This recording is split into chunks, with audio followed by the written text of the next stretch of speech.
Okay, here it is in all its glory, and it looks beautiful, I have to say. I love the white trim finish, and when I plug it in a little bit, you'll see that the buttons light up a very nice soft blue. So that's really cool. I love how it looks.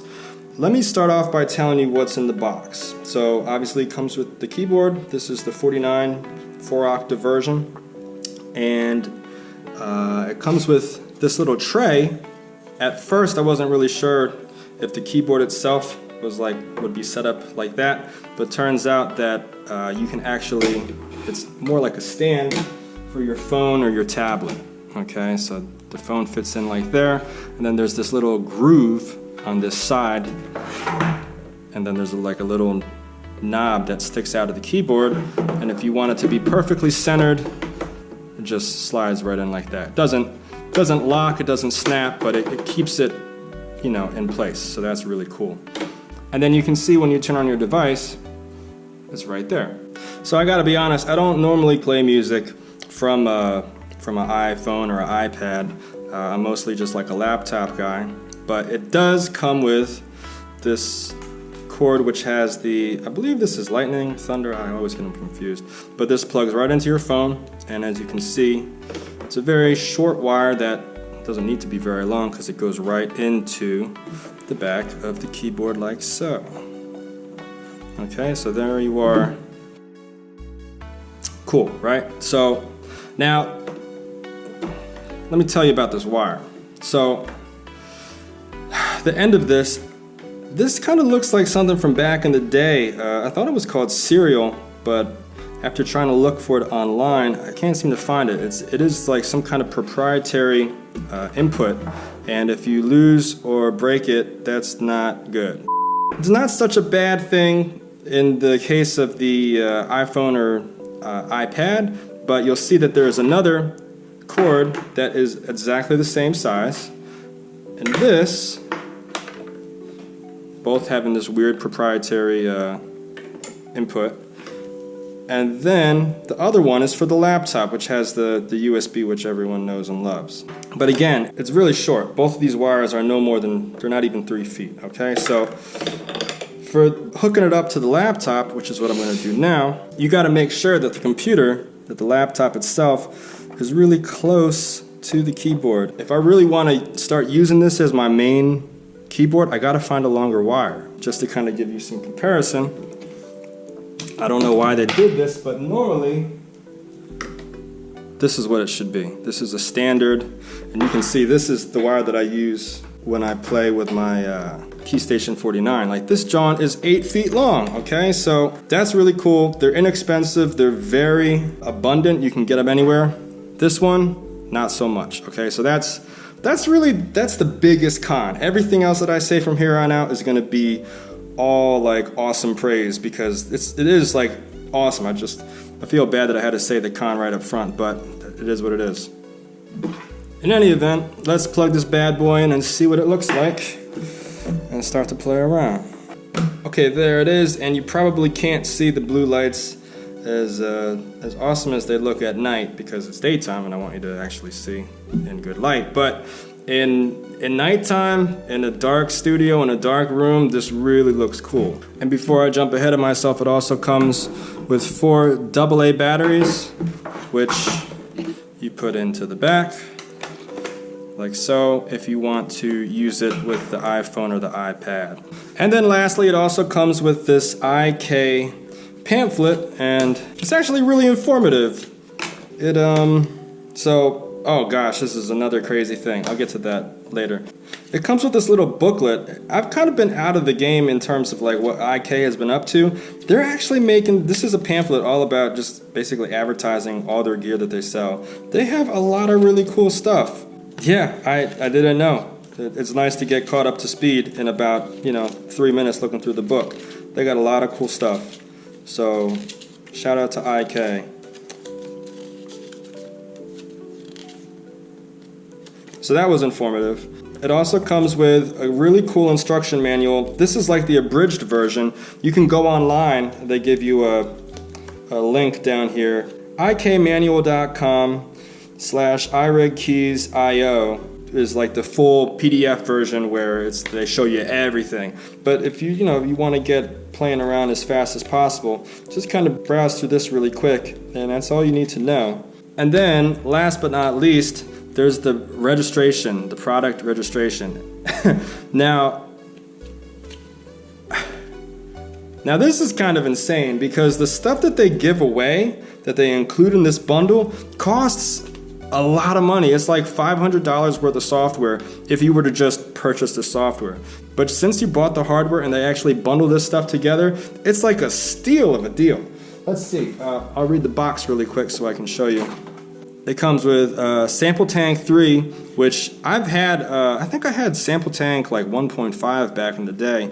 The Sample Tank basically has everything, all kinds of different sounds. It's like a full library, really high quality stuff. So the fact that they're giving away the entire version, this is not the light version, this is the entire version, the newest version, version 3, just included with this is really freaking awesome. It also comes with the Merslav Philharmonic, which I had back in the day, not version 2, but this comes with version 2 CE. And I remember the Merslav sounds awesome, like the strings really are very expressive, so it's a good orchestral plugin to have. I'm not so familiar with this Syntronic Pro V, but I'm sure that sounds awesome for synths. T-Rax is great, I've had that in the past. And Ableton Live 9 Lite. So it comes with all this stuff. Really, really cool. Not to mention the fact that you get the hardware as well. So for the price, it's really an incredible package deal. And let me not forget to mention that all those applications are available for download for your computer as well as your phone or tablet device. So really cool stuff. And I have to also mention, so I don't get like 1,000 comments asking me the same question, it seems like, and actually here's the website right here, unfortunately this is not supported for Android devices. It's made specifically for iPod, iPhone, and iPad, and as well as the laptops as well. All right, let's get to the fun stuff. The keys. The keys, they feel great. They are not weighted. They're kind of like, just this plastic stuff. But however they have it set up, I actually kind of prefer, maybe because they're brand new and they haven't really been broken in, but I like this better than the M-Audio Keystation 49. I mean, it's very subtle, but it feels a little bit more tighter in a good way. So the keys are good. Obviously, because they're not weighted keys, this is a very light device. It weighs less than 5 pounds, so it's super lightweight. And even though this is the 49 key version, I would travel with this. I think it'll probably fit in my big 29-inch suitcase. It only is 27.3 inches long, so that would fit. Then you stuff a bunch of socks around it and you don't even need like a separate case. Okay, moving on to the pads up here. You can see when you hit them, they light up with this blue. And they can be assigned to trigger whatever you want inside your DAW. Right now I just have it, I'm not on a drum patch right now. It's just playing the Rhodes, but there they are. And they're not very, very deep. I gotta say, I like the pads of the Launch Key MIDI controller better. They seem to be like thicker and more responsive. As you can see, if you don't hit it quite the right way, it's not going to respond all the time. But it's pretty good. And they are touch sensitive. Now, these knobs are really cool. You can assign these knobs using any kind of MIDI Learn VSTs that have that option. So real quick, I'll just demonstrate something on Spire. Let's see. Let's MIDI Learn the cutoff.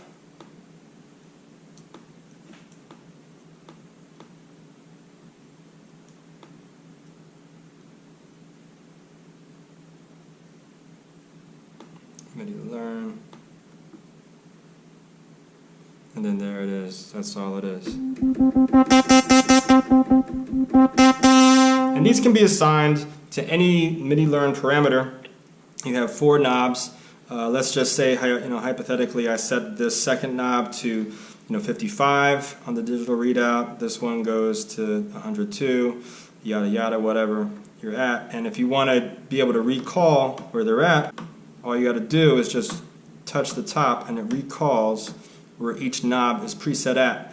Now, in addition to the 4, there is actually this Alt button that you can push, which will give you, it's kind of like hitting the Shift on a keyboard, and it will give you another 4 banks. So really these 4 knobs can be controlling 8 different parameters. I wouldn't get that deep into it. It starts to get confusing to me. But if you want to go there, you can totally do that and assign 8 different parameters with the MIDI learn function. This data volume button is for getting into the presets. When you can push the edit and alt together, it starts to pull up different things and it gives all these different prefixes. That starts to get confusing. If you really want to understand what all that stuff is about, you need to really look at the manual because there's a lot of different abbreviations. And then over here we have play, or actually, yeah, that's play, that's record, that would be stop. And these buttons are completely flat. They are just like touch sensitive, so not really tactile, but they are pretty responsive. I don't know what I just did. Preset. Oh, okay, let's go back. And unfortunately, I use Cubase as my main DAW, and play and record does not work.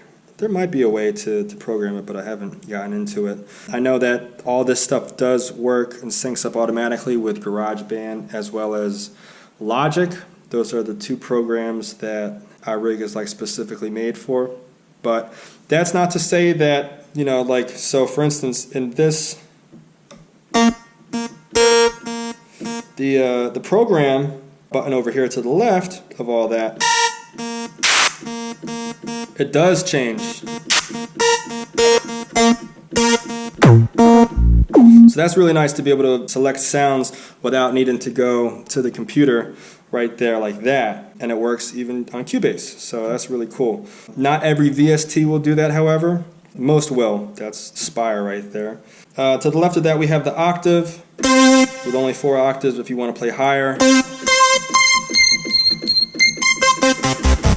Or lower, that does that. You just tap it. There's the mod. I gotta say, at first when I got this out the box, I was just touching this surface. Like you can see, there's nothing here. It's just flat. But they're actually really responsive. I think it's cool. I actually prefer the mod wheel or this mod fader over the wheel, because sometimes the wheel is like weird. Same thing with this pitch bend. It's just flat and it follows your finger really well. Now, if you've stuck around this far, and actually maybe I should have started the review like this, because this is where the magic really is. This is what sets this board apart from pretty much every MIDI controller I've ever seen in my life. It comes with a built-in XLR or 1/4 inch port. It's essentially an audio interface and MIDI controller in one. That's really special. I experimented recording vocals. It's 96 kilohertz, 24-bit. It sounds great. It sounds nice. It's not competing with my Apollo Twin mic pre, but in a pinch, being connected or in combination with a MIDI controller, it's great. It sounds way better than if you just were on the road and you needed to record something using your laptop microphone built in. Like, no way. Like this is really awesome. This port right here is for the sustain pedal. This is the gain, so you make sure that you have a healthy level with whatever signal is coming in. Here are 2 outputs. What you'll hear coming out of this is it works exactly like an interface. So with inside your DAW, you actually select iRig keys as the audio interface, and instead of hearing the sound come out of your computer, you'll hear the sound either come out of these 2 1/4 inch outputs or the headphone pin jack output. Obviously this is the connection to the device you're working with. The iRig keys does not come with a power supply. There is, however, the option to buy the adapter separate. It costs $39.99, and I guess you'd want to use that if you were using it exclusively with like your phone or your tablet and the batteries were dead. So over here to the left you have the USB option, which is what I have it on when I use my laptop.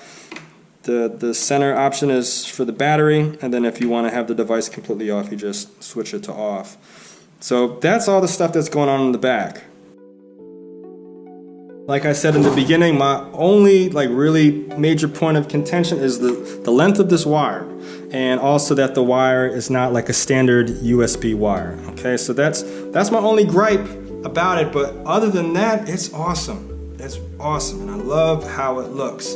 I hope you guys enjoyed this video, and if you have any questions, feel free to leave them in the comments below. Don't forget to like and subscribe, and if you want to purchase this, I'll leave links in the description below as well.